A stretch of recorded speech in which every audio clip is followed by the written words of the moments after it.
Hello, everyone. How are we all doing? Come on in, sit on down. Sorry about the bit of a delay there at the start. I've just quickly put the tea I was drinking back on the hob to heat back up a little bit. So I'm going to have to hop off again in about maybe 30 seconds, 60 seconds, just to get that off so it doesn't burn. But how are we all doing? Yeah, I've just been on a podcast with Tony, who hosts the Confessionals. And it was only an hour long because he got cut short because he had to go run a family errand. So he pre-warned me it would only be an hour. So I actually have some time spare, and I thought, you know what? Well, let's go live. Let's have a live Q&A. Let's have a bit of fun, eh? Why not? And yeah, unfortunately, that I was going to stream that whole podcast, but last minute I asked Tony, if he minded if I did that, and he said he'd prefer if we could keep it on the DL until he releases it. But I did manage to get him to agree to allow me to let it be members only and for Patreon. So if you are a member of YouTube, of my channel, there's no threat. I think the cheapest threshold is like $2 or something a month, and you can go and watch that if you are a member. So it wasn't the original plan. I was going to let it be public, but I've had to put it behind the membership only. So it will be public when he makes it public, whatever that's going to be. I'm not sure. But it's on Patreon as well. If you're a Patreon member, I've just finished uploading it there, so you can go and watch the hour podcast there as well. It says it's currently processing video. So whenever that's finished processing, it'll be live. If you're interested in listening to me on the Confessionals, I think I blew Tony's mind. I don't think this seems to happen. I think he heard about me in passing. He knew I was on Sam Tripoli. He didn't really know anything about my work. And I think Vicky Joy Anderson recommended him to me. And very quickly, we got it booked fast. And he was saying it was really fast. He wasn't expecting to get booked so quick. It just all kind of happened. Because obviously I had a cancellation and my Wednesday got freed up. So it just happened. I don't think he had a chance to even check what I do. He did order my book and said it turned up today, but he hasn't read it yet. And so for an hour I sat there and I just told him everything that this first book says, summarized. I just explained everything to him. And I gave a brief introductory overview for an hour, as much as I could. I just told him as much as I could in an hour about the theory. And I think he was just gobsmacked. I do not think he anticipated it to be as in-depth as it was. I think I've blown his mind with the Nephilim look like clowns theory. So that was fun. It was really fun. That's available to go and listen to if you remember on Patreon, and it'll be public whenever he releases it. I think he said in a month or something. So there we go. That just happened. And yeah, I really enjoy talking with him, to be honest. He's a sound guy. Cool, calm, and collect. So who have we got in the chat anyway? What's going on here? We've got Lucas, thanks for being here. We've got Mary, we've got the Giant Tree, Soiled Rags, Dale, we've got Rabbids Dojo. Thanks for being here, guys. I really appreciate it. We've got 32 people watching. That's wonderful. So what have we got? What's up, Paul? Not much. I actually got into your channel from being recommended because I was so into the Confessionals. Oh, excellent. I appreciate that. I'm on time. Just want to say I appreciate you, Paul. And as one who is working on my theology degree, your take is absolutely in line with biblical hermeneutics. Yes, I know. I just don't like using those type of words.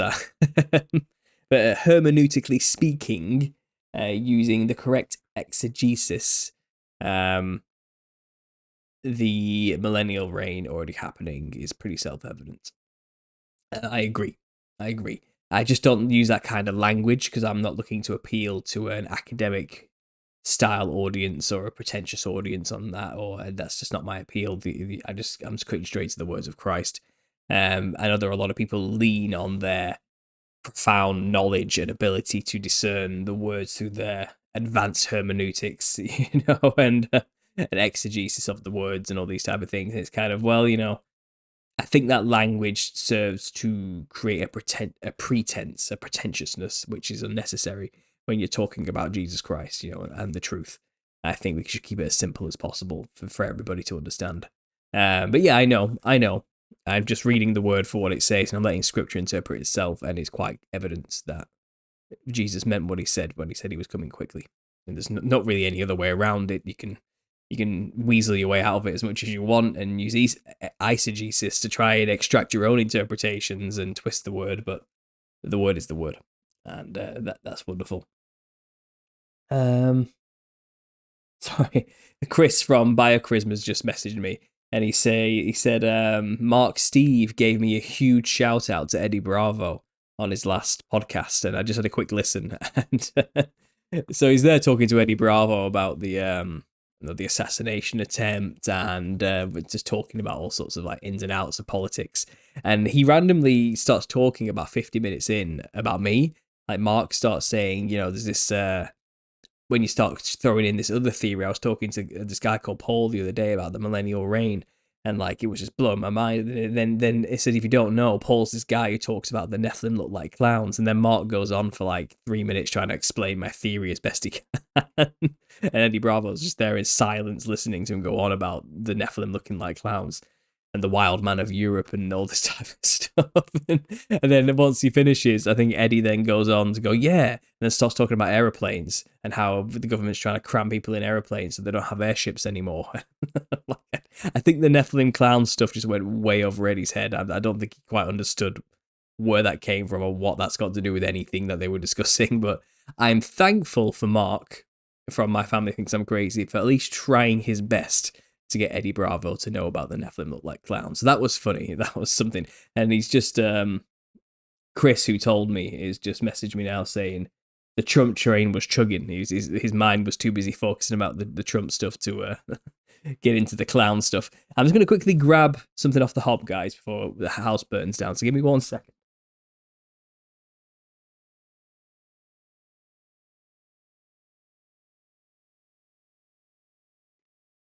I needed to turn that hob up a little bit more.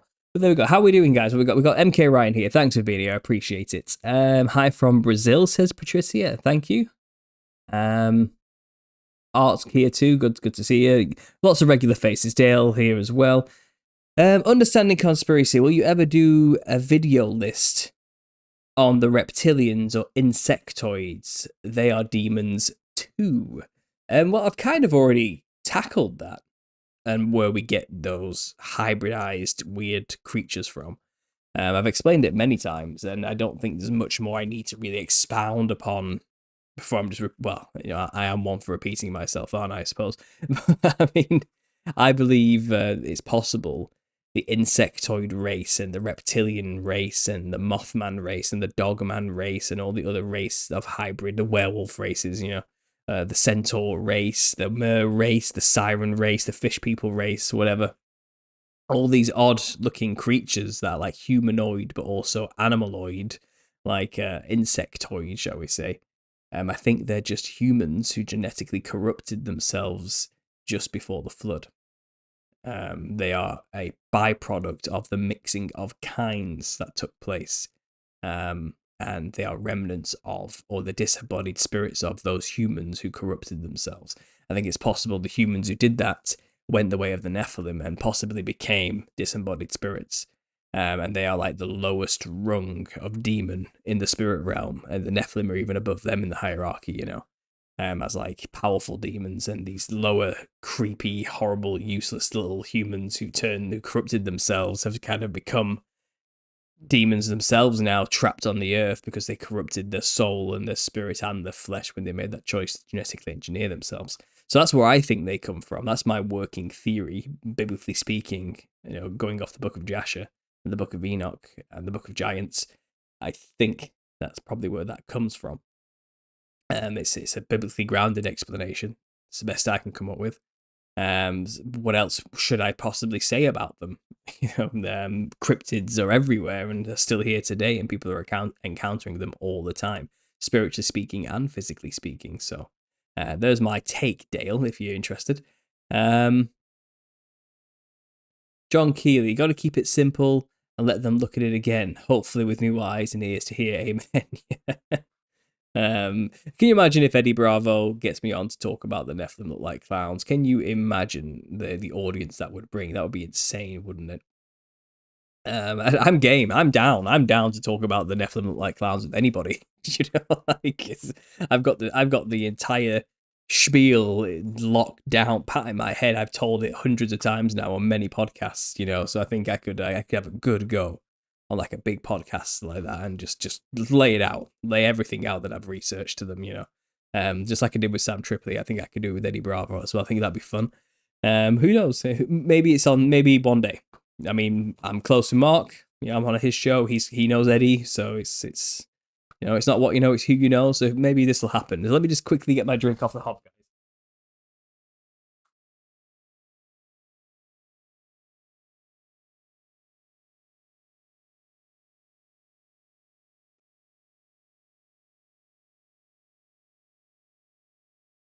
Right, sorted. Sorry, it's peppermint tea. It went cold during the podcast, and I didn't want to waste it. I still want it. Um, it's good for settling the stomach, you see. So I thought I'd give that a go because I'm feeling a little bit parasitically infected, shall we say? I'm going to do a parasite cleanse soon. I'm excited about it. I've ordered all the stuff, so that's coming. Hopefully, the toxic effects that come from dying parasites in your body isn't too bad with me. But I can just feel it. I need to do it. Like, I'm pretty sure all these intense sugar cravings, intense bloating and cramps and all sorts of things and joint pain I've been having recently out of nowhere. I think it's related to a parasite, so I'm gonna do a cleanse. Let's see how it goes.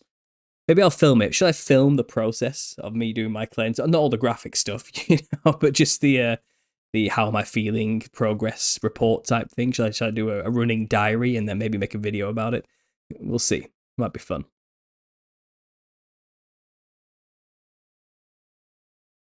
Uh, Press secretary looks like a clown. Wonder if that's on purpose. Says loyal. Who knows? Um,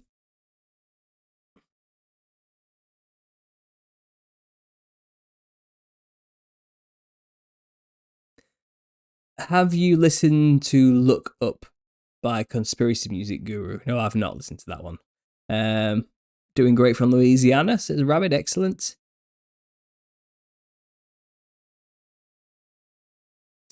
For sure, personally, I only like using that kind of language. This is like scholarly biblical language. I think if for those who are just tuning in, I like to use that kind of language to people like that scholar. Waiting on my copy of the book and can't wait. And I started using one of your lines. Oh, which line's that? What have you started using? Um, I tend to take Christ at his word. Yeah, that's the line. Yeah. To be honest, that was inspired by a lot of what Joe's been doing on JC Follows JC. He's got a great matter of the fact way of just saying like that's what Christ said. I believe him.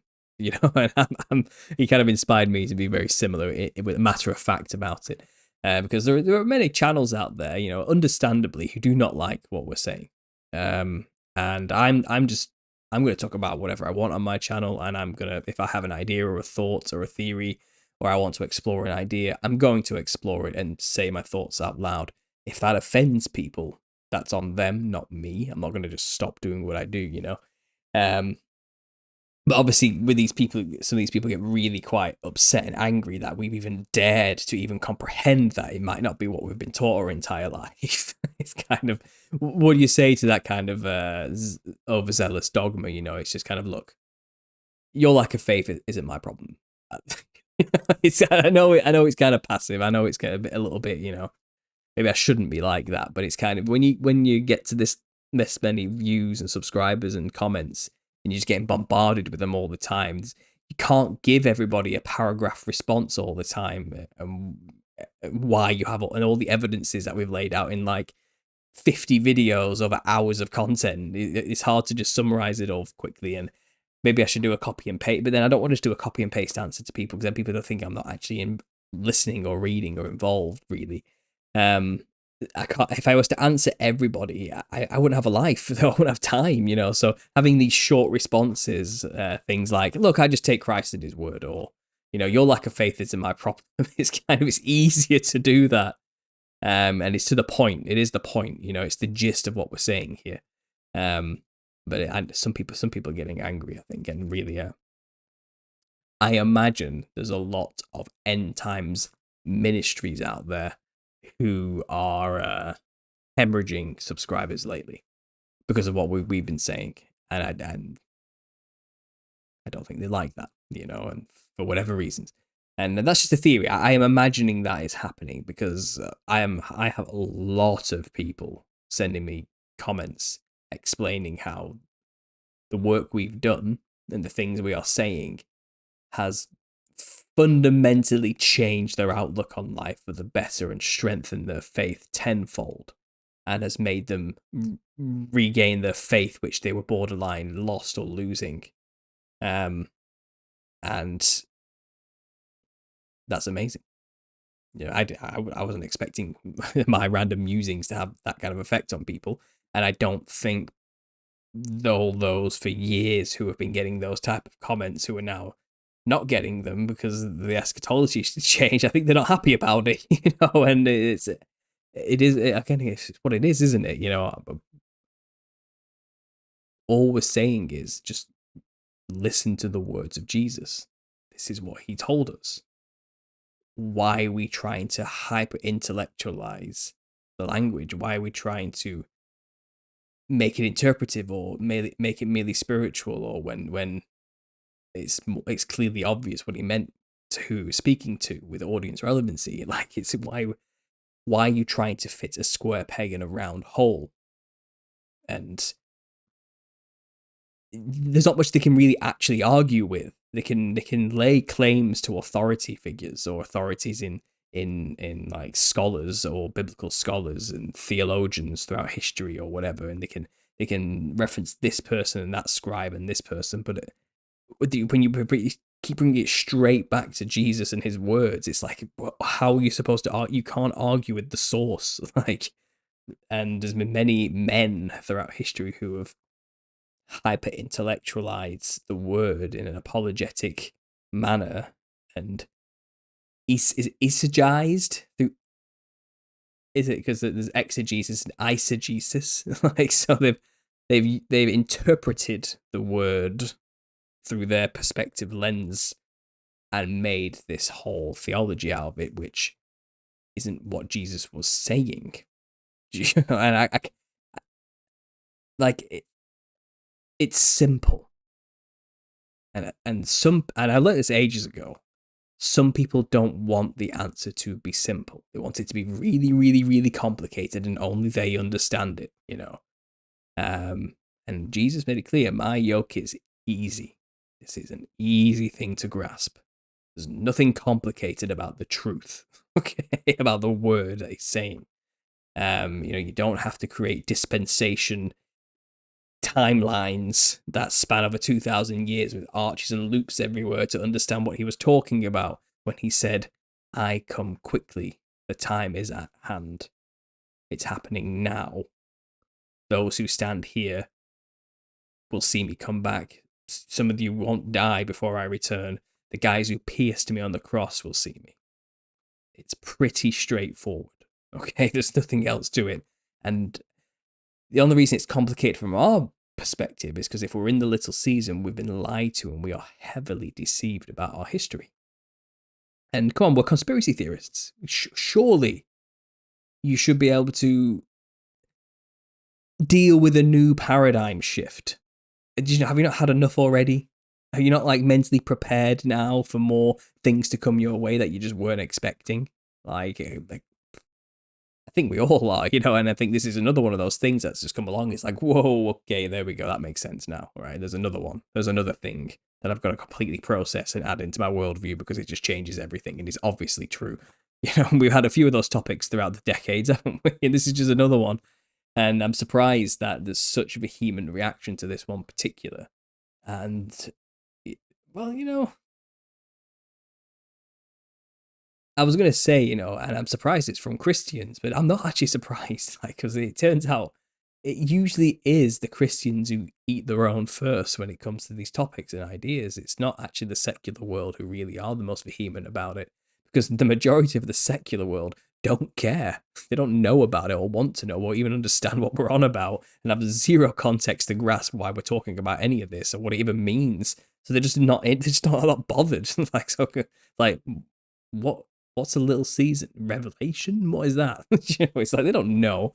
So our battles tend to be with institutions, religious institutions, and established churches and ideologies and eschatologies and theologies.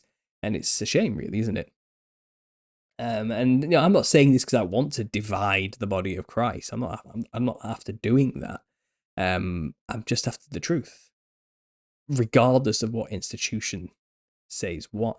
And I get a lot of emails, from a lot of people who are part of specific types of churches, be it Catholic, Eastern Orthodox, Baptist, Lutheran, or I don't know, just all the different denominations, 7-day Adventists, I get emails from all of them, all the groups, all the factions, and each one of them keeps telling me our way is the only way. We are the true church of Christ. The way we do things is exactly what Christ says. And they all have that story like, I went to this one church and then I realized that this church is actually the only one true way. And now I've been there for like 4 years now and I know the word better than anybody else. And I implore you to see it my way. And it's kind of, you can't all be right. You can't all be the one true church, And I'm starting to think, maybe we're past all that in the little season. Maybe it's not like that anymore. And again, this is just Paul thinking out loud. I'm not saying this is the truth or the facts or anything like that. But I'm starting to think maybe like the age of churches is over. And now it's about personal revelation and relationship with God directly through Jesus and small fellowship in a little season of deception. It's like if it's big and it's public and everyone knows about it in the little season, it's probably part of the deception, is what I'm trying to say here. And that's just a working theory. I don't have anything to say about that, but I don't think there can be any organization today that doesn't get hijacked or corrupted, no matter how good its intentions were in a little season of Satan. And I think that's why it has to remain consistently in the grassroots, a true fellowship with Christ and a true fellowship with one another. As soon as you do establish it as an institution or a large coalition of some kind or something like that, it just gets corrupted. It becomes a target, and then the corruption seeps in, and the lies and the misdirection begins. And it's through these obscure groups online, just talking out loud and sharing information with each other, that I feel the most truth has come from reading the Word. And you've realized that what we're doing exactly. I know all these other churches and groups can argue it's like, oh well, we figured all this stuff out ages ago and formalized it in this book in the fifth century from this church father who said this. These aren't new ideas you have. It's kind of, I'm not talking about formalized belief systems or something that a particular group has considered prelist, or delusional or heretical doctrine or whatever, anything like that. This really is new in the sense of its impact on our age, our time. It's timely. It's the right information at the right time. It's the true interpretation when the true interpretation was needed. People have been lost and are missing a lot of context. Where's Christ? Wasn't he supposed to come back already? It's been 2,000 years. When's the time?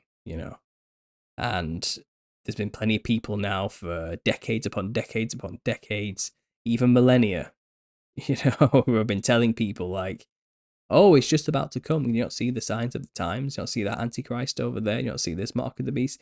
And it's kind of, we've been locked in this for so long. It's kind of like, when's enough enough? Well, surely he should come now, right?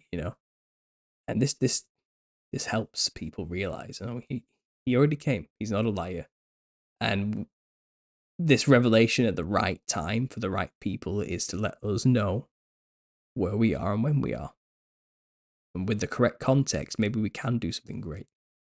But what I'm trying to say is, stop trying to convert me to your specific faction. I'm a non-denominational for a reason, okay? Because I don't trust easily institutions. I do not. And I don't trust history. I don't trust established doctrines. I really don't. There's too much. It's too much corruption. It's too much. I'm a conspiracy theorist by nature, and that's about all things. All things. And I was talking about this in the Telegram group, actually. It's about, like prophecy. People claiming to be modern day prophets with a word from God that they must share with everybody about our future. They can predict the future because God showed them something in a vision. And it's kind of, I've always been weary of that. I always have. And I understand there's biblical grounds to assume that people can have words of prophecy from God. I'm not saying that's not out of God's capabilities. Of course it is. But if we're in the little season, then there probably won't be any more prophets, realistically speaking. And surely all prophecy was there to indicate and lead towards the coming of Christ. And Christ gave the final prophecy, the final word of prophecy to John in Patmos for Revelation, the final Revelation. And the only prophecy left to be fulfilled is the final Gog Magog war and Great White Throne Judgment. That's the only prophecy left. There shouldn't be any more prophets prophesying anything new, something that was unheard of. But I do think there's perhaps personal revelation. I think we as individuals can be shown things by the Holy Spirit and by Jesus and God. We can be shown truths and things. But to go out there then start a movement and try and tell the whole world that God showed me something and told me this thing, and now we all must know it and follow it and go along with it. That's how religions get started. That's how false religions. That's how cults get begun. I don't think that's what is called for or what Jesus wants. And we have plenty of examples throughout history of people claiming to have a personal prophecy or revelation from God, and a religion gets created, which then obviously leads to so much corruption and death and misery, beheadings, all sorts of things, Religions have been created because people have claimed to get prophecy from God. And there's only one true religion, right? It's Christ, and it's already happened. So I don't trust people who claim to be modern day prophets either. I really do not. But I do believe we can probably still get personal revelation from God. If we ask, we will receive. I don't think we have any business going out there trying to say, God told me this and I need to tell you all. It's very charlatany. It's very snake oily. It's weird. And I've never got a good vibe from those type of people.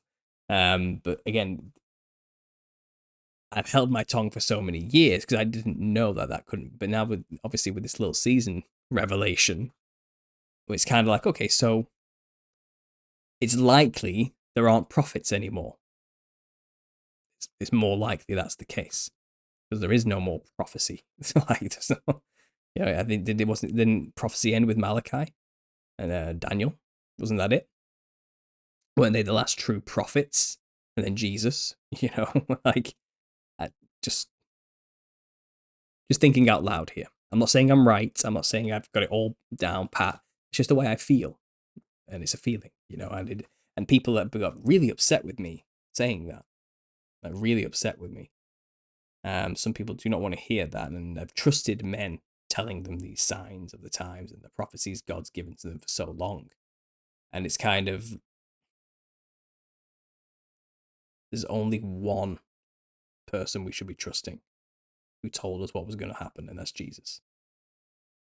We shouldn't be leaning on the words of any other man from now on, which is why I'm all like this. Okay, so I think this is why we shouldn't be having churches anymore, because it's too easy for men to then start leading people astray. In a little season where Satan's in control, we need less of that for the body of Christ to actually be effective, and to stay sharp. I think because the problem is, again, once you get into these congregations that get large as well and get these followings, you tend to fall into herd mentality, don't we? And we end up going along and going with the flow because of this illusion of grandeur and substance because there's so many people. And I think we just got to be careful. Anyway, let's go back to the chat. I've gone off a little bit here. I don't know. Sorry, I went off on one.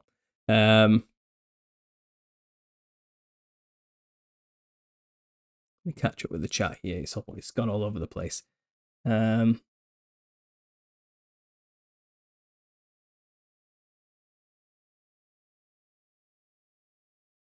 Sounds good. Film it. Yeah, the parasite cleanse. Yeah. I'm trying cell core. I'm using black walnut, wormwood, clove, and garlic tincture. And this is from Wendy's recommendation. I'm going to use activated charcoal to bind the parasites' dead bodies once they've been killed, so they can pass through my system without causing too much of a toxic reaction. Because the problem is with parasites, when they die and get torn apart, they're toxic. They release toxins, and because they're being attacked, their defense mechanism is to release toxins everywhere. And you can get sick during a parasite cleanse, and you've got to get past that to get through it. You know, you've got to get through that sickness. But there's things you can do, like taking activated charcoal, which would bind the body bits and the pieces up and the toxins together and just take them straight out of your system. And you got to stay on top of it, you know. And then obviously you do a parasite cleanse for 2 weeks, like a protocol, for like a week. And you stop for 2 weeks. And then you do it again because those parasites have laid eggs, which will only just hatch and it'll cause it again. So you got to do it again to get rid of that final stage. And you should be clear. And then obviously you'll need probiotics to sort the gut health back out again, and you know, because it kills everything. That's the problem. So there's that as well. So I was gonna do the gum turpentine, but I'm gonna try this first. I think it's a little bit less intense, and see how it goes.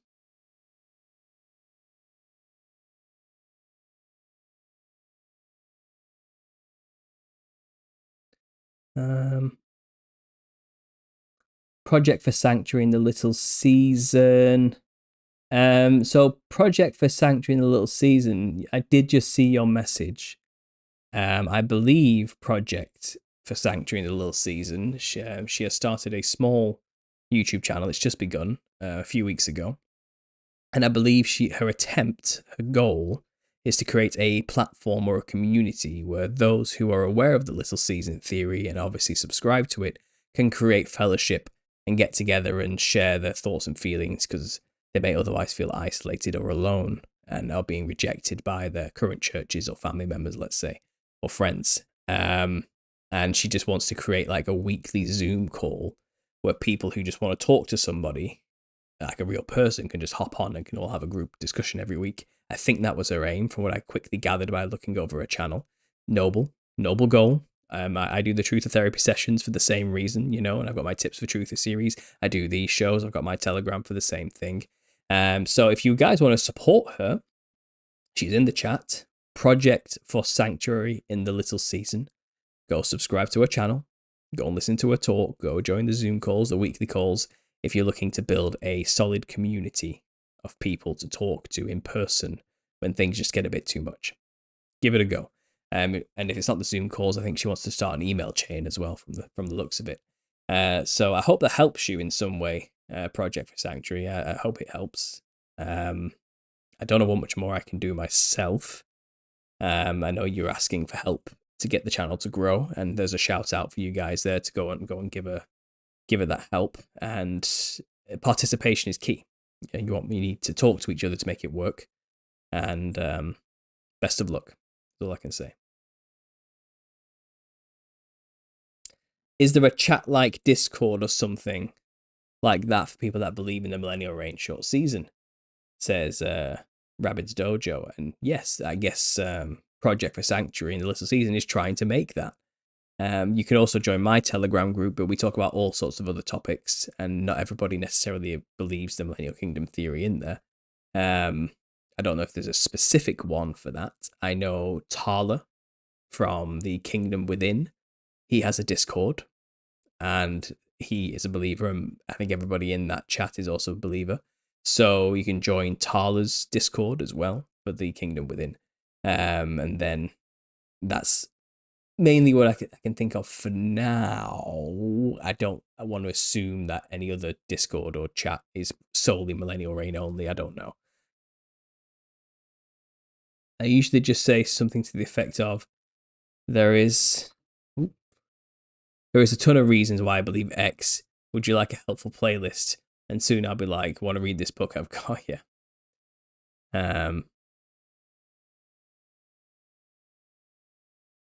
how did this generation become so misconstrued as to think it was a 2,000-year prophecy? Well, that's the $1 million question, isn't it, there, Paula?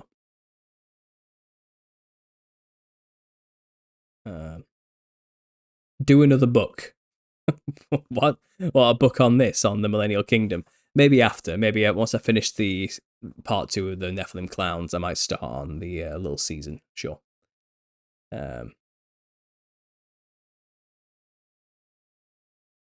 It's funny because obviously, Ain't Buying It says here, he said those who pierced him will see me. It's crazy to think those guys were going to live a couple thousand years. Yeah, and Joe released a video recently. He did a short on it from one of his live shows, and he was talking about this. He showed, because I'm in a group chat with Joe and Vitally from Alpha Talks, and he was showing me this clip of this guy who's made this. He's gone viral. This guy talking about, is John still alive today? Is John 2,000 years old? You know, and he's got this deep idea about John living to the modern day for 2,000 years, because Peter was saying, what about John? Is John going to live? And Jesus was like, what's it to you if John lives until I come back? Like, you just focus on your thing. And from this, he's gathered that, if that's the case, if John lives until Christ returns, then John must be still here today and is 2,000 years old, Dun, dun, dun. And it's like he's got this big, deep thought about it, And it's like, it's incredible to think, John could still be alive right now. And Joe's like, oh. You're so close. And just go watch his reel on Instagram. It's funny. And it's that's the kind of mental gymnastics people have to do to try and understand what Christ was talking about when he said those things. It's like, well, the only way this works is if John lives for 2,000 years. So John must be 2,000 years old and still walking around today with an iPhone or something, walking down a high street somewhere.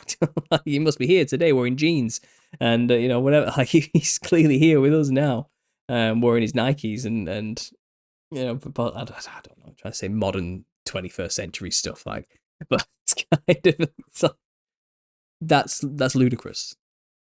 Could it be that Jesus came back really quick, like he said he was going to, and John maybe lived with the ripe old age of 100 and something, or something like that? I don't know. Could it just be that? Which is possible, well within the bounds of human ability, and then obviously live for 1,000 years with Christ after the millennial reign, during the millennial reign as well. But it's funny because because of the worldview they have, the eschatology they already have, that can only work because Christ hasn't come back yet. He must be 2,000 years old and still walking around, and it's ridiculous when you think about it. Your comment just reminded me of the whole those who pierced me. How can that mean a couple thousand? Those people aren't alive for 2,000 years. So not only is John now alive for 2,000 years, but also the guys who killed Christ get to live for 2,000 years for some reason. The logic is so flawed when you really think about it.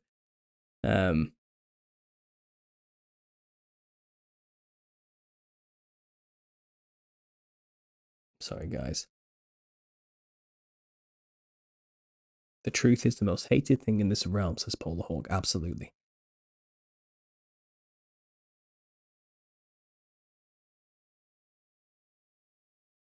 But it wasn't a physical kingdom. But man, the evidence can't be ignored, especially combined with simplest reading of the word. Also, the secular conspiracies point towards it happening. Yes. Paradigm shifting should be expected as we dig deeper and deeper. Absolutely.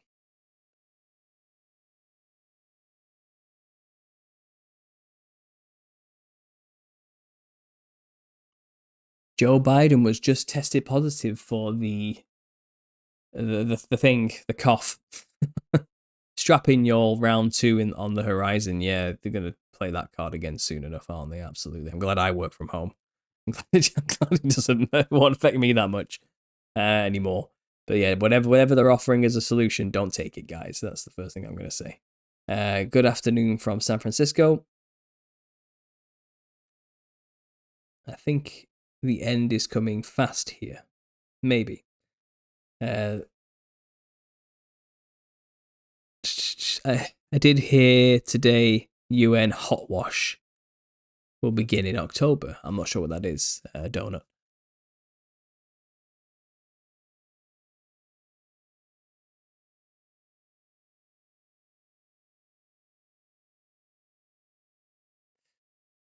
Sorry, guys, I'm trying to catch up with the chat here, but it's yeah, I missed a lot. I talk for a long time, don't I? And I miss a lot of stuff. Um, would Satan's little season be the season of our own lives, an individual's lifespan? Says DRN CSU. No, it's the little season is a very specific amount of time. After another very specific amount of time, which is 1,000 years where Christ reigned. And then the devil is let loose from his bindings, which were for 1,000 years. He's let loose from the pit, from Hades, to deceive the nations and gather an army. That's not. See, again, is it eisegesis you're doing there? You're interpreting the word with just metaphor and symbolism from your own opinion and thoughts there, rather than just listening to what it tells you. It's not a personal thing where each individual has a little season. Every individual has a I don't know, an age of glory, and then suddenly the little season comes upon them, and we'll have many little seasons where Satan's released in our lives. That's not what it's saying. It's talking about a historical timeline leading up to the end of the heavens and earth before a new heavens and earth, or a renewal of the earth and heaven, shall we say. It's a very specific outside of our individual lives situation. We may be dead before that even happens. Many of us, or some of us might live to see it come. Who knows? But it's not a personal revelation or something like that every individual goes through in their life or something. That's not what it's telling you in Revelation.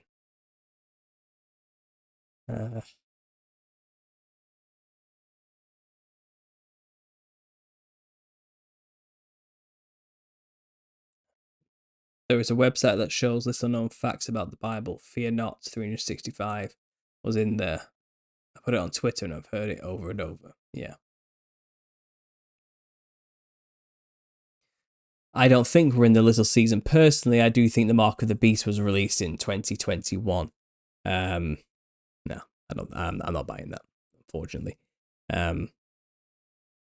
Everyone has always been convinced that the Mark of the Beast was whatever they said it was over the years, and there's always many reasons that point to it being a good candidate for the Mark of the Beast. But that's the point. That's why they do it that way.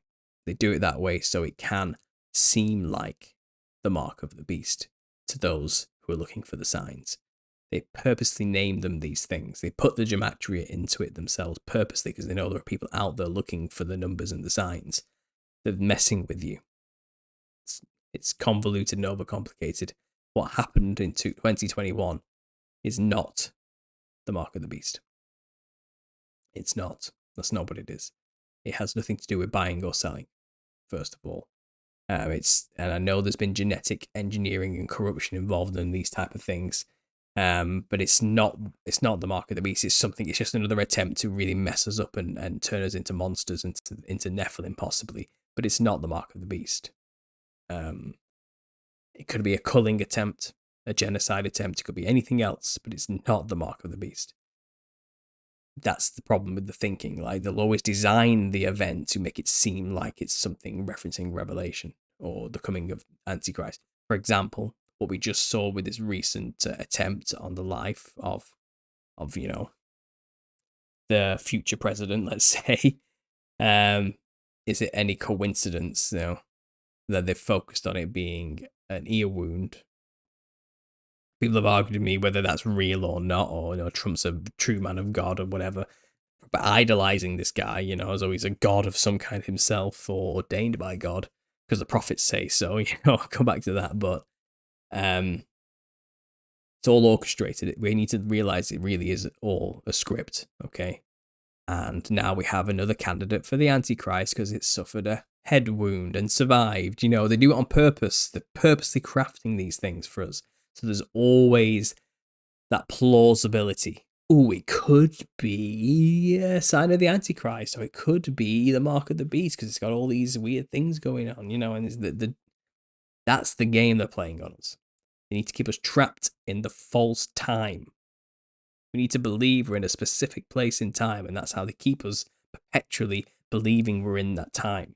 Tribulation, just before tribulation. It's always around the corner. It's always coming.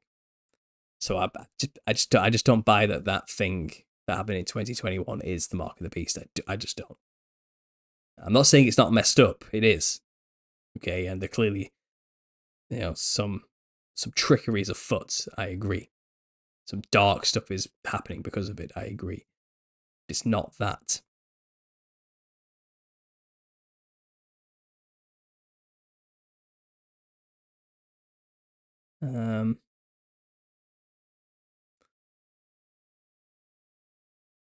Everyone should read the works of Josephus. Yeah, I agree.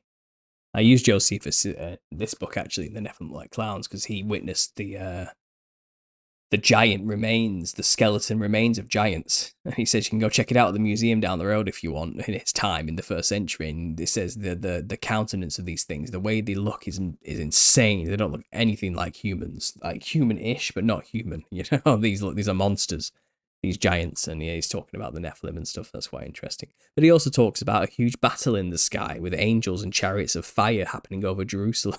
So he's talking about Christ's return with a sword and judgment being laid down on Israel and the temple being destroyed. Yeah.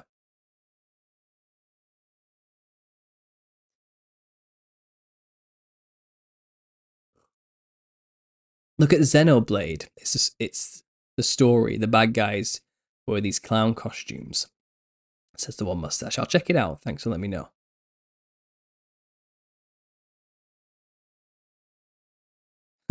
Rabbit Dojo. Look at the pictures of the Grand Canyon satellite. And tell me that it does not look like one hell of a large lightning bolt destroyed something very large. Yeah. Yeah, there's a name for the pattern it creates. It's I'm gonna have to get it. I'm gonna have to get it up because it's gonna drive me crazy if I don't get it. Lightning bolt pattern name. It's the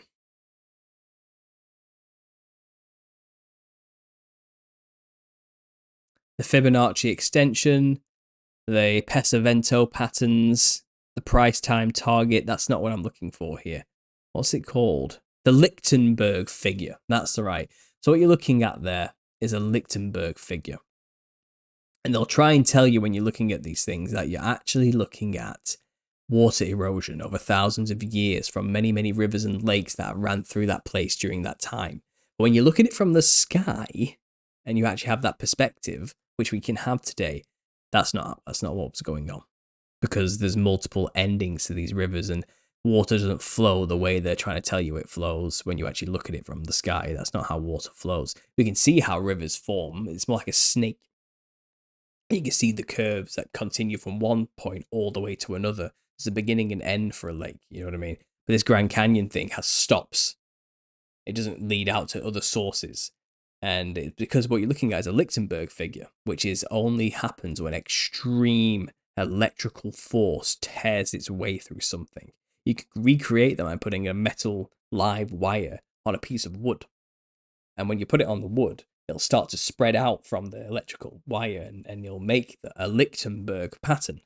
And it looks just like the Grand Canyon from space. So the Grand Canyon happened quickly and catastrophically due to an extreme electrical force. It didn't happen slowly over millions of years due to water erosion. It doesn't match. It doesn't even look like water erosion from the sky. It looks like electrical phenomena. And when Christ returned, and that tribulation event happened, it could be that. It could be the splitting of the Mount of Olives if we've been geographically lied to about where everything was. Let's say America was where it all went down instead. And I know there's theorists out there who say that. I don't know if that's true or not, but let's say that is the case. Well, there's plenty of evidences of huge land masses being split in half all over America. Look at the San Andreas fault line. It literally looks like the land was just torn in two from north to south, kind of. So maybe that what really was being referenced when they say the Mount of Olives was split. Because our geography is a lie. Maybe this area in the Middle East we keep being told is where it all went down is not where it all went down. That's a complete lie, a fabrication, And the Mount of Olives in the Middle East, in Israel, is actually like, when you look at it, it's barely a mount, is it? It's a gentle incline, I don't know, slope. It's like, it's an afternoon walk. to raise the heart rate a little bit. It's a little hill, isn't it? Barely a hill. Like it's a lump on the ground. It's not a mount of olives. It's not a mountain. So I'm getting even. I'm really dubious about geographical locations of things now. I'm starting to question it all. But I mean, who can prove that really? It's hard to tell, isn't it? And Alpha Talks had a good crack at it, talking about Pangea and how everything was one landmass at one point when the whole gospel was preached to the whole earth. When Paul did all this, it was easier because there wasn't vast oceans to cross to get to everybody. All the land was connected. And there was rivers and lakes and stuff, but there wasn't oceans yet. And it maybe after the cataclysmic event of tribulation, where every volcano was triggered, every earthquake was triggered, everything was just triggered at once, and utter destruction came upon everything. Those islands and the continents we call them today were just torn apart and separated, and now everything is separated by vast oceans and seas. That wasn't once the case before the enormous destruction event. And which is why when they say the Mount of Olives was split in two, they weren't talking about this place in the Middle East. It might have been a place everybody was aware of because it was all connected at one point, but now it's not. Now it isn't. What if, and I'm just making this up now, just wild speculation, but what if, for example, the Mount of Olives being split in two is when South America split away from Africa? Like, what if that was one giant? Who knows? Like, I'm just making stuff up here to try and see how we can make speculations and roll with them and see if they lead somewhere. Yet there's questions that can be answered, and there's loose ends we can look into tying up and just see where our thoughts lead us. We can brainstorm for a little bit, and maybe we'll get some things, some leads to follow. But we have to start with the assumption that, okay, so we've been lied to about stuff. Right, how far can that lie go? Let's see if there's anything we can find which lends credence to, for example, is the Mount of Olives perhaps not that thing in the Middle East they tell us it was? Are there other candidates around the earth that show a good example of something that was a mountain that was perhaps split in two? Can we look for that? Is there then any precedence to say that this geographical location could be the place where it all went down? Is there any reason why in the Grand Canyon, for example, there are loads of these places within the Grand Canyon that not only are not accessible to us, but also named after biblical cities and places? Could it be that maybe that was the true geographical location of those original cities and places? Like things like that, and people have done the research into that and come up with some interesting things. I haven't really delved that deep into it fully myself. I've been watching. But I like that they're asking the right questions. I'll say that much. But again, I don't know. It's fun to think about, isn't it? And I'm sorry if that offends people, but we're going to keep thinking about it. What's going on in the chat anyway?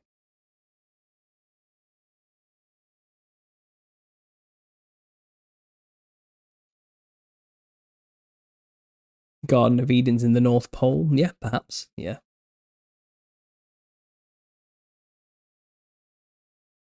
So you going with the possibility that some of the islands we have today were mountains in the past? Oh, I don't know. I don't know about that. No, I can't say that's the case. Islands are just islands. They're just pieces of land that stick out of the sea. They go below the sea and they carry on, don't they? So I don't know. Florida is the only place you can live naked. It is hot in Florida, I agree. All the Egyptian city findings in the Grand Canyon. Yeah, I've heard that too. Egyptian artifacts and all sorts of things get found in the Grand Canyon. It's odd.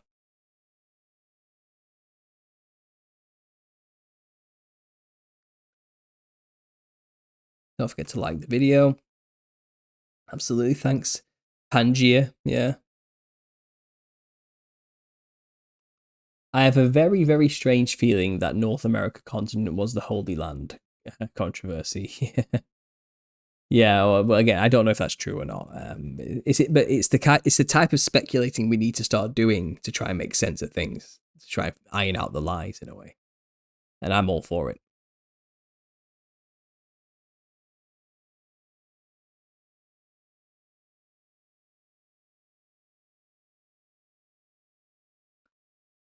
Have you noticed all the continents taper at the end towards the South Pole? Perhaps this would somehow make more sense on a flat Earth, with the North being the centre. Perhaps. Technically speaking, Nephilim never left. The scripture says before and after the flood they existed. It seems to be related to an authority type of thing, is why we hadn't seen them that much. Yeah, perhaps. It's hard to say. People have speculated that the Nephilim are here today, but in a more watered down version, and now they just look like us. But it's dangerous thinking, and it's not. It's a wheat and tear situation. Leave that with God. I can't seem to find it on Amazon UK, says Perfected in Death. When's the book available? The book is available, and it is on Amazon UK, 100%. I can prove it. I'm going to post you the link right now in the group chat for amazon.co.uk. And you can order yourself a copy of the book from amazon.co.uk. Nothing like clowns. There it is. It's £23.72 in UK pounds if you want to go and buy that. Get yourself a copy of The Nephilim Look Like Clowns. There's a copy, and there's the live stream. And here we go. Here's a link to the UK Amazon Nephilim Look Like Clowns book. You can click that link and it will take you to the book on the UK Amazon. If anyone else would like a copy of The Nephilim Look Like Clowns, you can go to your local Amazon website, wherever you are, whatever region, you will likely have this available to buy. If you're not within the region, I have just had someone from Malaysia reach out to me, and I am going to personally buy the book, and then once it's here, I'm going to ship it out to Malaysia for them. But obviously, that comes at an extra cost because it's work for me. I have to buy the book, pay for postage and packaging, and then send it out and everything. So to get it to Malaysia for a hardback copy at once is going to cost him £60 rather than the £30 it costs to buy it on Amazon straight away. So things like that, but there's things we can do. I'll work with you to get the book to you if you're struggling, but you should be able to get it on Amazon wherever you are in the world. India, no, though. They don't do it in India for some reason, which is weird. I have no idea why, but maybe we can figure something out. On the book, actually, I still have those 2 misprint versions left. I've had like 6 emails, people saying they want them. I've emailed them all back saying, great, just send the money to PayPal, give me your name and address, and I'll mail it out to you. And none of them have done it. So if there's interest, but no commitment. I'm saying this now, it's a first come, first served basis. The first person to actually send me money for the book will get the book. It's that simple. I have 2 misprints, and I am sending 2 out. So let me think. How many have I got? I might have a couple of other books spare once I've finished sending all the pre-order signed copies out. And if anyone still wants a signed copy of this book, I might have a couple left which you can buy and I'll send to you. But I have to make it fair, okay? The people on GoFundMe paid £100 to have a signed copy. And now that it's released, I am fulfilling that end of the bargain and sending them a signed copy. If they wanted volume 1, some people are waiting for the next volume. Okay, but you get 1 book. If I'm going to give you a signed copy, you'll have to pay the same they did. It's not fair otherwise, okay? They've waited longer and they paid £100. Why should you get it cheaper now? Like, it's only fair, isn't it? So if you want a signed copy of the book, of this book, let me know in an email at understandingconspiracy@gmail.com. But you have to bear in mind it will be £100, just like everybody else has paid, to have a signed copy of the book. Same for the misprint. But if you want the misprint specifically because you think it's more valuable or something like that, fine, but it's still £100. Yeah, I can't change the price and then make it unfair for everybody else. I wouldn't feel right doing that. I would feel guilt if I had done that to those people who have waited for a year for the book and paid £100, and now everyone else is getting it cheaper, like for the signed copy. I would just feel like an absolute dick. So I'm not going to do that. But if you are interested, the price for a signed copy of the book, including the misprints, is £100 per book. And you can still do that with me. You have to email me, though, and we'll sort it all out, okay? Or just buy a normal copy through Amazon. That's also available as well and cheaper. I appreciate your book was printed here in the US, Las Vegas to be exact. I love the feel of the cover. Still waiting for your signed copy, though, says Drunk Wedding Photographer. I have sent yours in the post, actually. I sent them out 2 days ago. The courier picked them up and sent them out. I think you were the second batch. Were you the first? You might have been the first batch, actually, David. Yours might be turning up any day now. Your signed copy might be turning up any day now. And for those who do get their signed copy and are expecting it, it's not signed in the front because there's no page for it. But there is a blank page in the back right here where there's a personal message and a signature. Okay. So it's signed in the back of the book, not the front, because there is no page to sign it in the front. So if you're wondering, you open your book, it's like, where is it? It's in the back. Okay, just letting you know.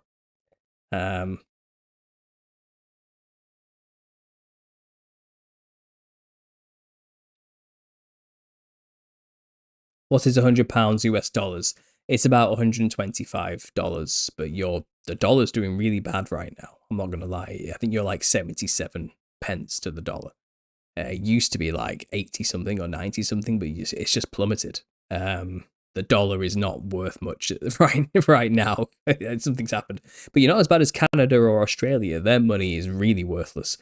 It's getting bad. It's getting bad. Like compared to the pound, yeah, it's really bad. I don't know what's going on in those countries exactly, but it's drastic. It's really drastic. But yeah, it's about $125. And that will cover postage, the printing costs for me as well, and the signature and everything else and sending it out. I will be personally buying the book, sending it to my house, signing the book, packaging it, paying for postage, giving it to the courier and sending it out. It'll all come through me first.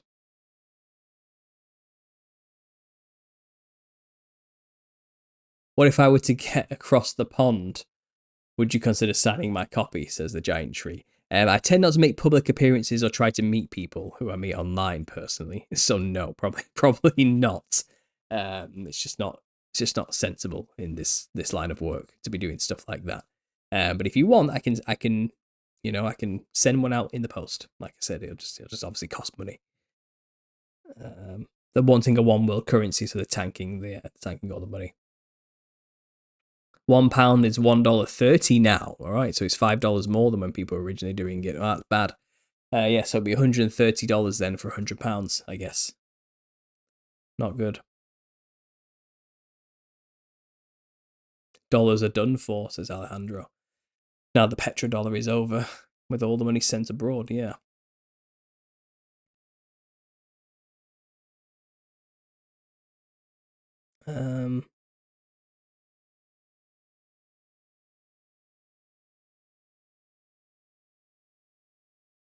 The live chat stopped working on Apple TV, says Adby. That's odd. Sorry about that.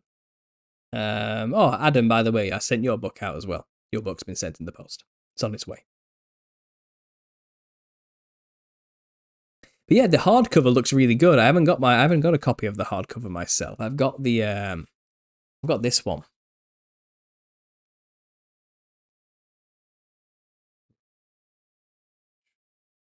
This hardcover, which is the test run. This is the one I sent to myself to see if everything was wrong with it. Turns out there was a lot of things wrong. This one's really messed up, like just loads of minor errors you just wouldn't expect until you see it in print. It's things like, where is it? Yeah, here for example, chapter 11. It says here, biblical descriptions of the Ang ... So it's too long to fit, and it's cut out the title. So I've had to change this to biblically accurate angels.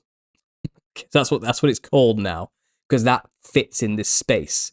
But I wouldn't have known that if I hadn't ordered this proof copy to see first. Do you get what I mean? So loads of changes were made after this book got to me to make it format and look right. So I suppose this one might be worth something. This book, it even says not for resale on the front. But the issue is it's not good quality. It's blurry and it's not printed right. And it's kind of, because they don't care about these things, these proof ones. They're just like quickly whipped together and sent out by a cheap machine, just so you can see if there's any formatting errors. But the images I've seen of people have got their hard copy, it looks really good. Like the color's amazing. The image is crisp. Like I don't know. I'm jealous. I need to buy my own hard copy just so I can have a version. But I'd recommend to anybody get the. For example, this one says Volume 1, the history. If you look at your book, it will say Volume I, the history. See? So this is the misprint. This is the old version, and I forgot to change it here, but I did change it on the back. Do you know what I mean? Like Volume I there, for example. And it's kind of things like that. This book is full of loads of random little bits that just are not in the final print. But the final version is the color. Look at the color. You can't see it on this, but this is more yellow, and this is more white. It's really odd stuff. Odd stuff, but yeah, I'd recommend the hardback just for quality reasons. It looks much better. I'd say that. It feels much better in your hand as well.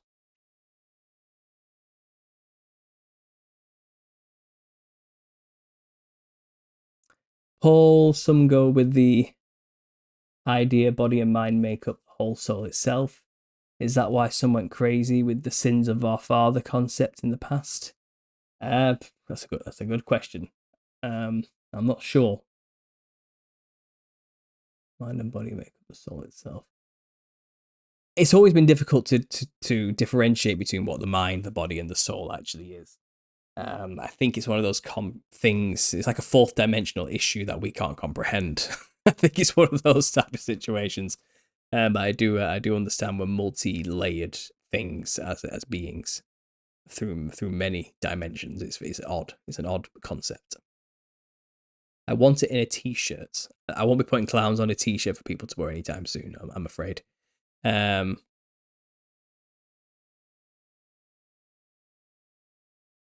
love this book, says Abby Oz. Excellent. I'm glad you like it. Leave a review on Amazon and tell everybody how great it is. And that's wonderful. If they're going to try and make us own nothing and like it. Absolutely.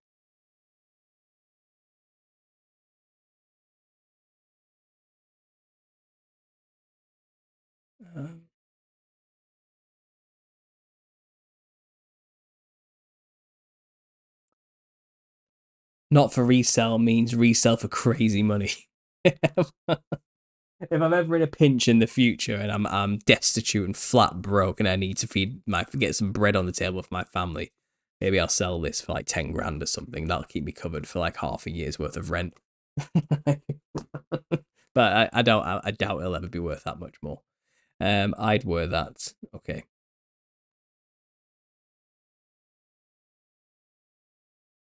Golden Ocelot says, I read a testimony on demonic possession recently, and apparently the people possessed would do wide curling smiles a lot. Seems familiar. Yeah, because the thing within them just naturally has that shaped mouth. It's trying to contort it's trying to parasitically turn its host into itself. That's basically what's going on there. Hit that like button now, says One Big Pond. Absolutely. Go on, guys. Smash that like button, as they say. I think they may combine futurism and historicism, technology and extraterrestrial interaction to generate just before the millennium scenario, then fight Jesus as fake Jesus in false Armageddon. It's I know, right? You end up tying yourself in knots trying to untangle this thing, don't you? It's nuts. But yeah, something like that might go down. Absolutely.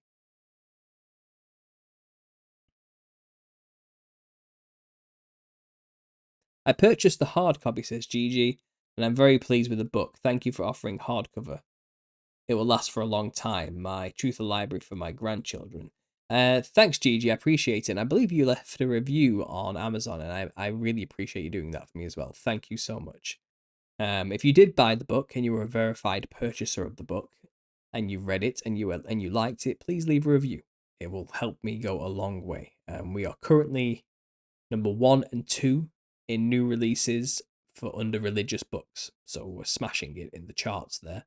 But we're dropping in all the other charts now. I think we didn't knock the Satanic Bible off its pedestal, but I was a close second for a day or two.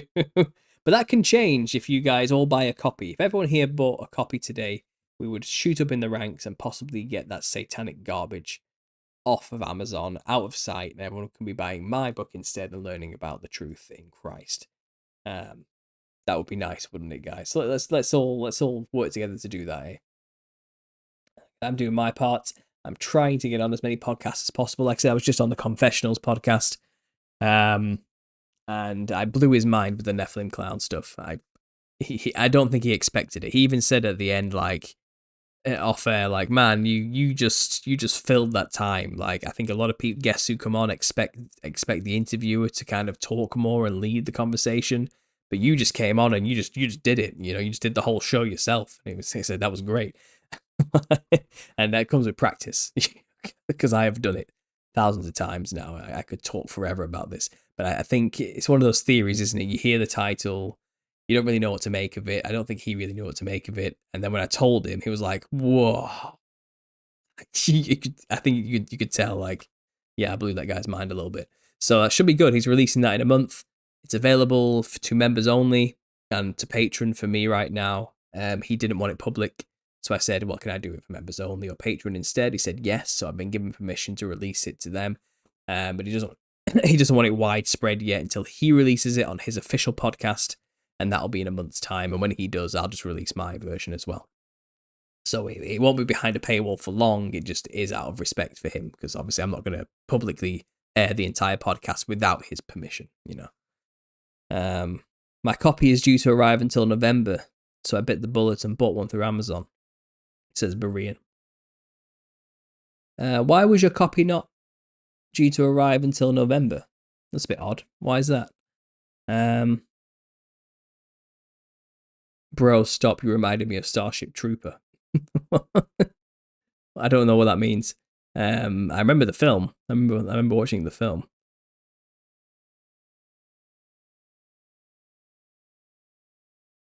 I bought a copy a few days ago. Supposed to be delivered tomorrow, says Becky Weldon. Thank you. I appreciate that. Would you authorize me to make a shirt just for myself, says Berea. What, with my... No. No. I don't want my image or my work out there unless it's under my control when it comes to the artwork and stuff. I mean, we would have been better off just not telling me. Just do it, you know, act first, ask permission later. It's kind of the way you should do that kind of thing. But I wouldn't like my artwork being used without my permission personally. It's kind of it's like a big deal in the art world, but it's one of those. Maybe I will make merch in the future, but it's a grey area, isn't it? Where I can't really be talking about how the costume of a clown is there to summon demons and then have people wearing clothing with clown imagery on it. I can't really have that, can I? That's not a good idea. Do you want to know more, says Dr. Hugh Maniel. Well, that's cryptic. You've come in here all guns blazing with your caps on, and you're being very cryptic there. Like, why don't you just say what you mean rather than trying to hook people in without, like, you know, stop it. Anyway, I recognize you. You keep tagging me in a lot of posts to try and start conversations and get people together, and I don't know what's going on. But yeah, if you're going to come in and do that, just say what you want straight away, please. Will you be releasing it as a t-shirt? No. Just do it, no one will know. Yeah, exactly. Paul must be allowed to retain control of his intellectual property. Yeah, well, you know, I do own the copyright trademark to the Nephilim look like clowns. I do. I'm not trying to be like a dictator about it or anything though, but it's mainly to protect myself from people out there who are quite literally trying to steal everything I've ever done and claim ownership of them for themselves. But yeah, if you want to make a t-shirt with a clown on it, that's your prerogative. Yeah, but I don't think I'll be making t-shirts anytime soon with my artwork.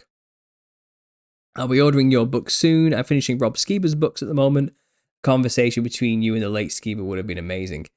A vision lost to the motion of no. The thing is, I would have loved to talk to Rob Skiba if I had a chance. And you know, when I was up and coming in the channel over the decade I've been growing it, you know, he was someone I followed as well. And who knows, maybe today, now that I've got 50,000 subscribers, if he was still around, I could have got him on to have a talk. But that would have been a dream in the past, like with my tiny little channel with 1,000 subscribers. Like, Rob Skiba's not going to come on and talk with me, you know, it's that type of thing. But I did all my networking for many years, getting into the game, becoming a known entity. And if it was today, now, I probably could have. I probably could have invited Rob on, and we could have had a conversation. And it's sad that can't happen. Yeah, taken too soon. Do you want to know more? Is a Starship Trooper reference? Okay, I get it now. Wasn't it? Wasn't the reference? Come on, do you want to live forever? Isn't that what they said before they died? Like, you don't want to live. Like, do you want to live forever? Like, come on, let's go die, type of thing. I remember that. I remember that saying from the Nazi regime on the Bug Planet. That's the quote from Starship Troopers. Seems I flicked a nerve here. No, it's not a nerve. It's just when people come in like saying stuff in all caps. Usually they're shouting at me. Like, that's the usual thing. But thanks for the clarification. I appreciate it. I'm in the US, and the email stated I would not receive my copy until November, says Berean.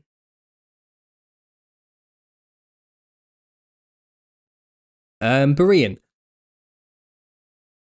email me again, please, at understandingconspiracy@gmail.com, so I've got your proper email address. I'll investigate that. I don't think that's true. I'm not sure where you've got that from or what's going on. The book is published now. If you want Volume 1 signed and sent to you and you pre-ordered, I will send you a signed copy. Okay, that's not a problem. But it's odd that it said it would come in November. I didn't say that to you. I'm sure I didn't. I wouldn't have said that because I never had November as a date to release anything. And the next book isn't going to be released until probably this time next year, so I don't know where you've got that from. But Berean, email me at understandingconspiracy@gmail.com and explain to me how that happened and what they said and what's going on, and why you wouldn't get it until November. That's odd. That's very odd.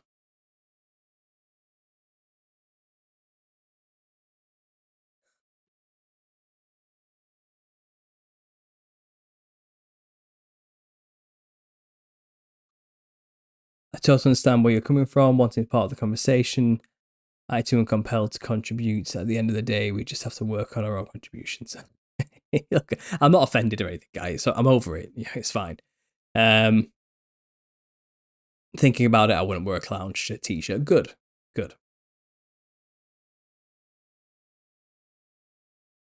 But just the Nephilim look like clowns portion. Maybe I could put the words on the t-shirt. Yeah, that would be interesting. Another Starship Trooper quote. I will forward you the link. Remember the kids stomping the bugs? We're doing our part. I do remember that, yeah. Or the email I received. Yeah, forward that to me. Forward that back to me. Was it from me? Did I send that email? I may have been passively saying it might be ready in November or it might not be. I don't know if that might have been what I said. But if you pre-ordered, you paid £100 for a pre-ordered signed copy, and you want this one sending to you and signing, I can do that for you if you paid. Absolutely. You just let me know your address, your email address, and a phone number. I need those because apparently American Customs requires an email and a phone number from the UK for customs purposes to contact you if something goes wrong. I cannot send it to you without that information. So if that's what you want, email me if you did pay through GoFundMe. But other than that, I'm not sure why you wouldn't get a copy till November. That's just odd. That's not true. It makes no sense to me why that would be the case. People that order on Amazon get those within like 3 days as well.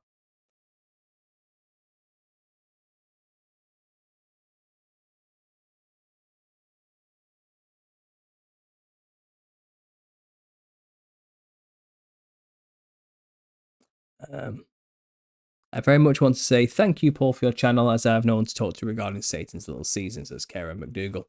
Well, you're welcome. Consider joining the Telegram group. Links are in the description of this video. I have a Telegram group you can join. There's over 1,000 members in there, many subcategories, and we're always talking in there. There's always fellowship and conversations in there. There's prayer requests and everything, Get in there.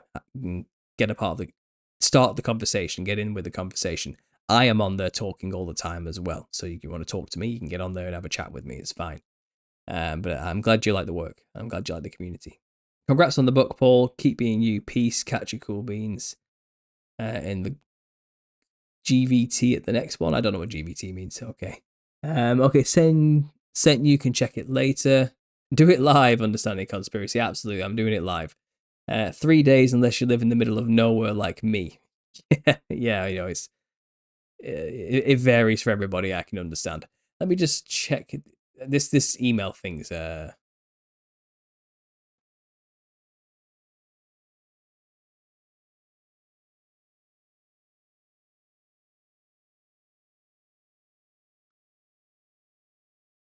right. So my shipping company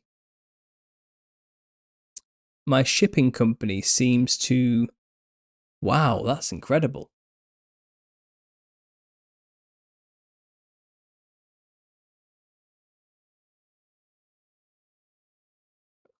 Right. All right, Brian. First of all, I recognize you now.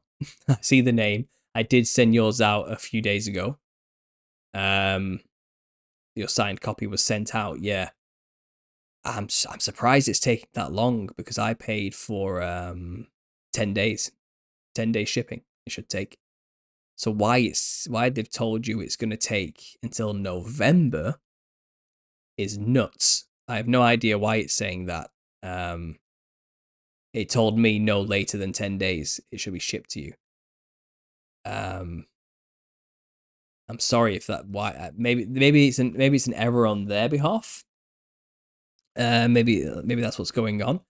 Maybe it's not going to actually take till November. Maybe that's what they're saying. Maybe it's actually going to take like 10 days and they're just saying that.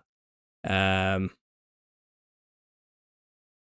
but I'm checking here now your shipment history. And it left my place. It was like it was received at every with the other 6 books or something like that. It's in process. It's on its way. Um,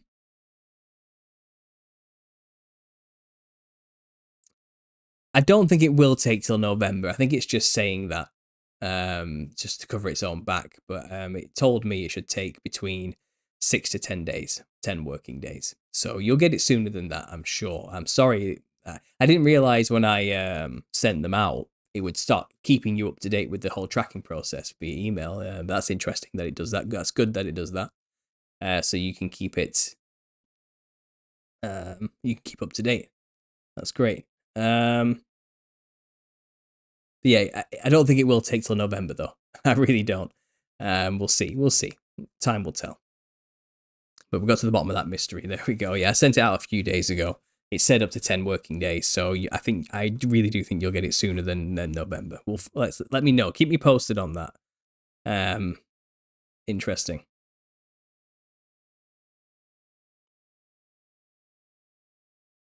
Good vibe tribe. Right. J Dreamers says, yeah, okay.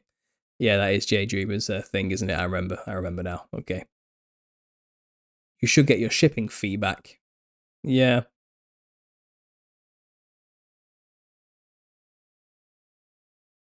I'm not sure you covered it in this current edition, but will you be going into clown ministry? It's quite creepy. The second book goes into clown ministry. Yeah, that's in the later chapters of the second book. That's in the book called The Now. The first book's called The History. It's all the old stuff that happened in the past, and it starts to ooze into at the end of the book the ancestor spirit stuff. It teases what's to come in the second book, and then in the second book, it's going to be about ancestor spirit worship cultures all over the earth and how they all dress in the costume of a clown to channel spirits. And then the second half of the second book will be about the modern stuff, including the clown ministries. So I will be talking about them, yes.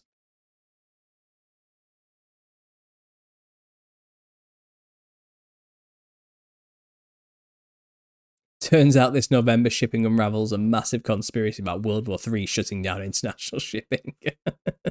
Oh, don't tempt fate there. Don't tempt fate. Possibly. um,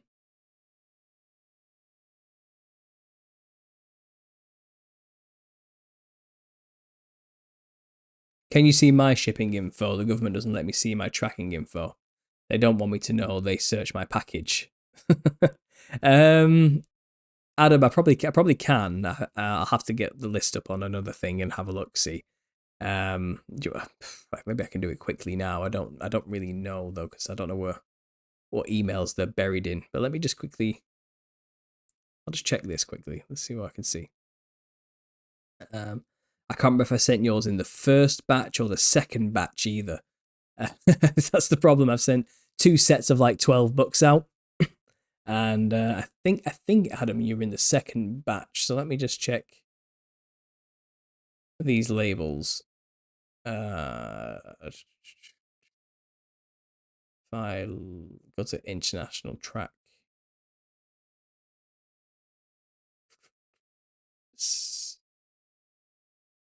God, they don't make it complicated, do they? I'm going to track a parcel. I don't have your reference number. This is the issue. I don't have your reference number. Just log in. Track my parcels. Nope, they're not making it easy for me. My orders. Ah, here we go. Okay, I've got your tracking number. Let's see where we are. It's telling me it's currently in transit.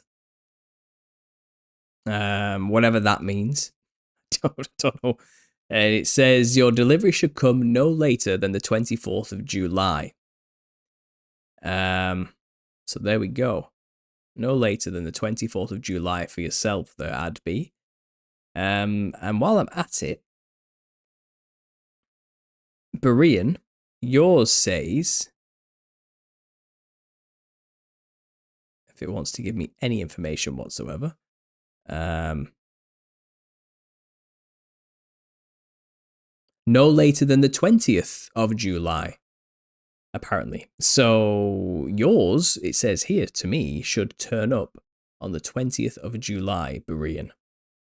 And yours, Adam, should turn up on the 24th of July. So yeah, it shouldn't take that. That's why I'm confused about the November thing. It should not take that long. So there's your update on your tracking info, if you were wondering. There you go. I've just had a quick look for you. Paul, I'm considering doing a documentary series that follows the path I took to awakening about conspiracy in Christ. I'd like to ask if I can use your material and interview you for this purpose. Yeah, of course you can. Absolutely. Just send me an email. We can arrange a time. We'll get it sorted. That's what my package says. It's in transit. They literally won't show me where it is. Yeah, just in transit. Yeah, I don't know what that means exactly. They've not given me any more specific information than that, Adam. But at least they've sent you something better than nothing. I'm gonna try and track using the reference code now and see what it tells me. It won't tell me anything. It just says your parcel's on its way. So that's all I've got. Okay, so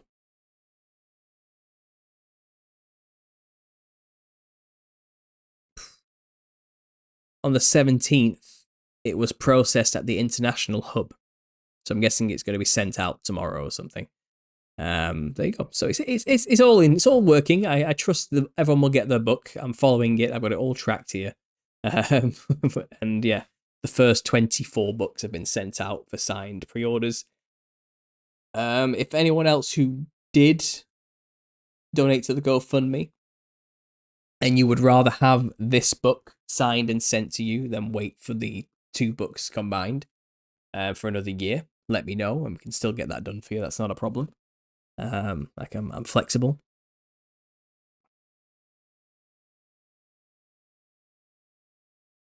All credit where credit is due, of course. I would send you an outline at some point.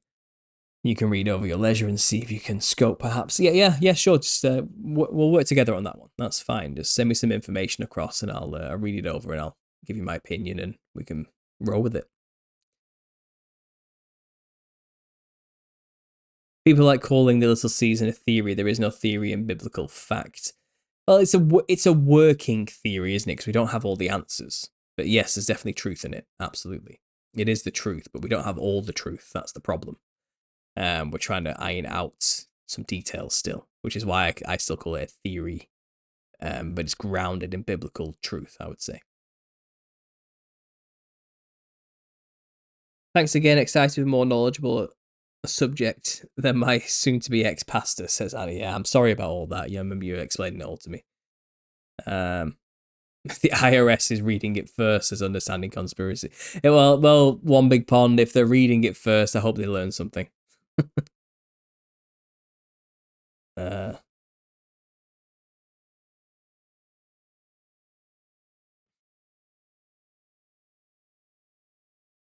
you all need to watch the video my lunch break made about time capsules hidden inside the cornerstones of old buildings. Great stuff.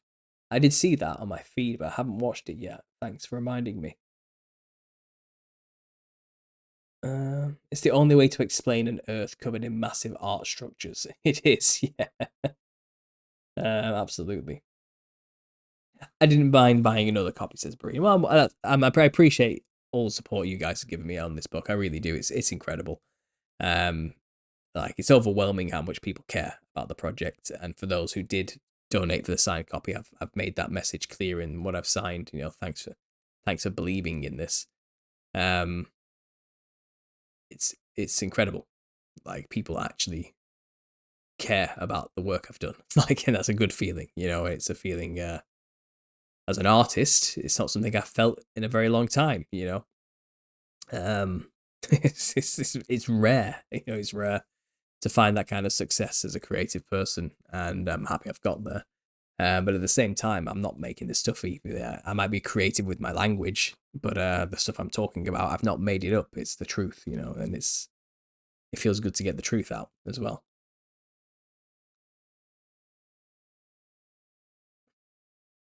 And Mark Steves has just messaged me saying about Eddie Bravo.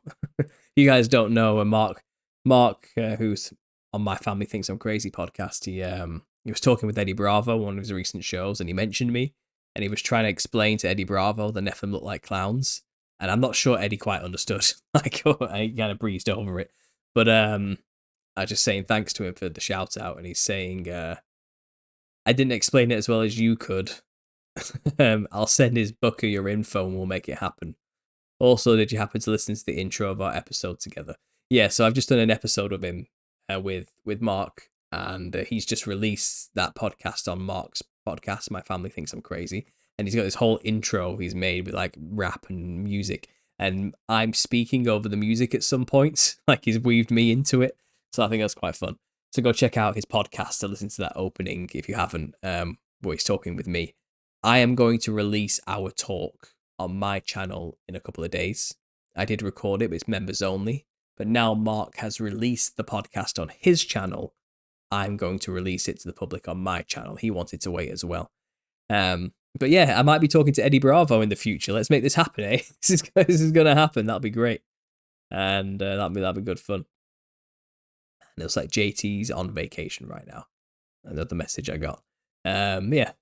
Can you imagine if I get to talk to Eddie Bravo about the Nephilim look like clowns? That's going to be nuts. I'll give it a bloody good go.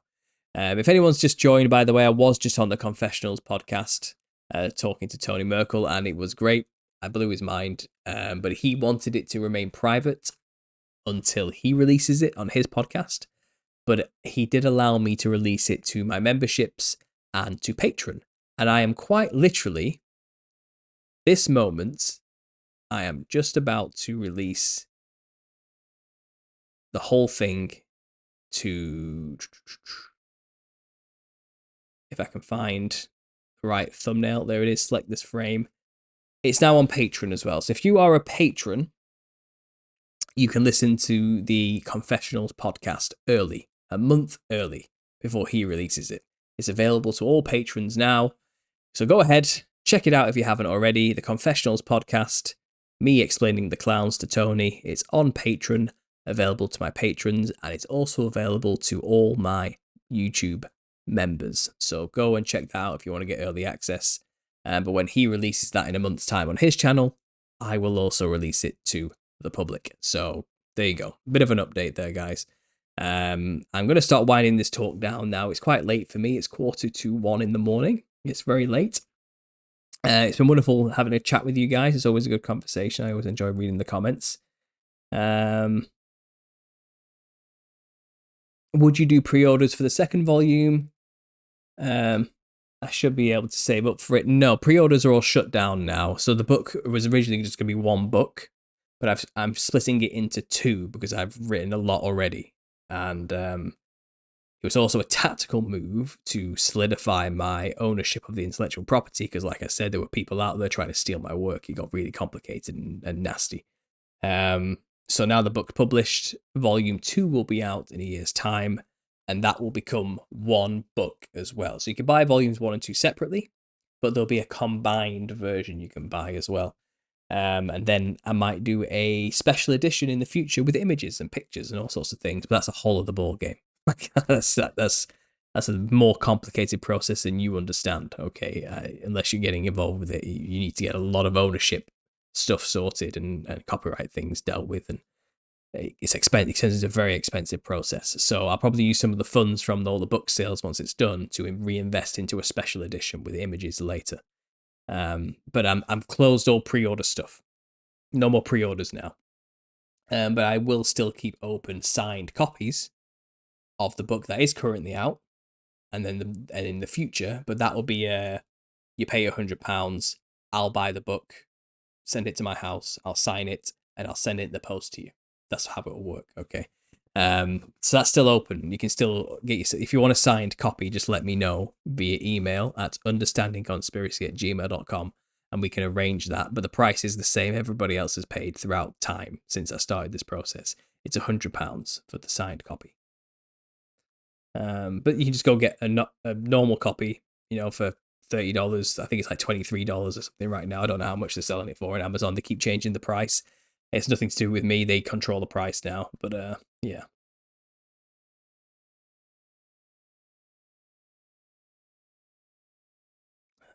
Cult of Con. I got a super chat from John Thomas. Have you heard of the Mandela effect? If so, what do you say to Yahweh being the one who changed it, or Yahuwah? Yeah, okay. So on the Mandela effect, I am getting John Kerwin on in August. We're booked in. So John Kerwin, who's a Christian who talks about the Mandela effect and has loads of great theories and ideas about it, and great presentations breaking down the Bible changes and things like that. He's coming on to discuss that on the channel in the future. I have not thought about or talked about that topic since like 2014. It's been years since I've really tackled the subject. So I'm getting John Kerwin on to talk about it. I like the guy. I listened to a few of his things recently, and I'm like, this guy sounds just like me. He talks like me. He's like, we're like kindred spirits. Like this guy gets it. His attitude is on point. And I think he's going to be a good show, and I'm interested to just find out. So, what do you think the Mandela effect is? And I've seen some stuff, and it does seem like there's obviously the devil will seek to change times and seasons is good evidence that that's the case. And I think he also makes the case that God himself will change things as a judgment. It's possible, biblically speaking, that God is involved with doing that.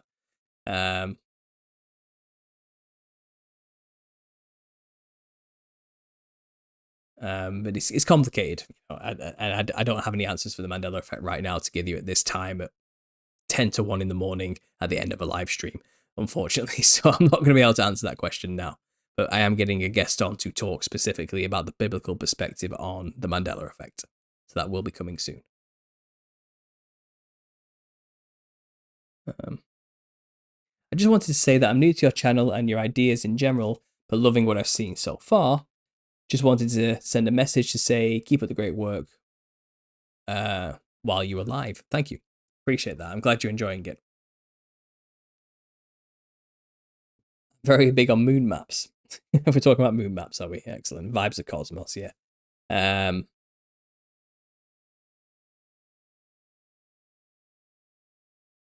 Make sure to like the live video for the algorithm. That's right. God is so good.